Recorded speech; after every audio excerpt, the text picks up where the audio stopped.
volta das 8h30 da manhã desta sexta-feira, mais uma vez foi alvo de bandidos. Fizeram a reunião, foi convocado 10 bandidos, cada um com uma missão, mas com o mesmo objetivo. Pegou papel e caneta e riscou uma piada, onde a terra tava firme, onde o campo era minado.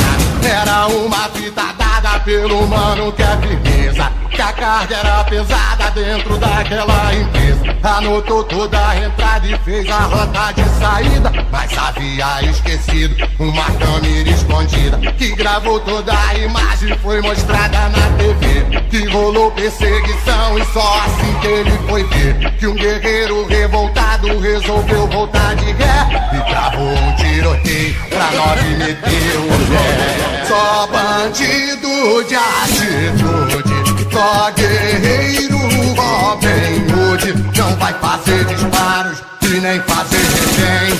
Só quer conteúdo, irmão, que aí dentro tem. Só bandido de atitude, só guerreiro Robin Hood, não vai fazer disparos e nem fazer refém. Só quer conteúdo, irmão, que aí dentro tem. Só os guerreiros de atitude, só quem é Robin Hood, joga o dedinho pro alto.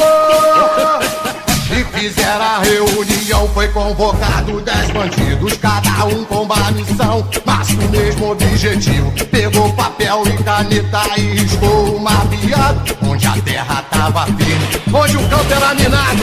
Era uma fita dada pelo mano que é firmeza, que a carga era pesada dentro daquela empresa. Anotou toda a entrada e fez a rota de saída, mas havia esquecido uma câmera escondida que gravou toda a imagem, foi mostrada na TV. Que rolou perseguição e só assim que ele foi ver que um guerreiro revoltado resolveu voltar de ré e travou um tiroteio pra 9 meter o pé. Só bandido de atitude, só guerreiro Robin Hood, não vai fazer disparos e nem fazer refém. Só quer o conteúdo, irmão, que aí dentro tem. Só bandido de atitude, só guerreiro Robin Hood, não vai fazer disparos e nem fazer refém. Só quer o conteúdo, irmão, que aí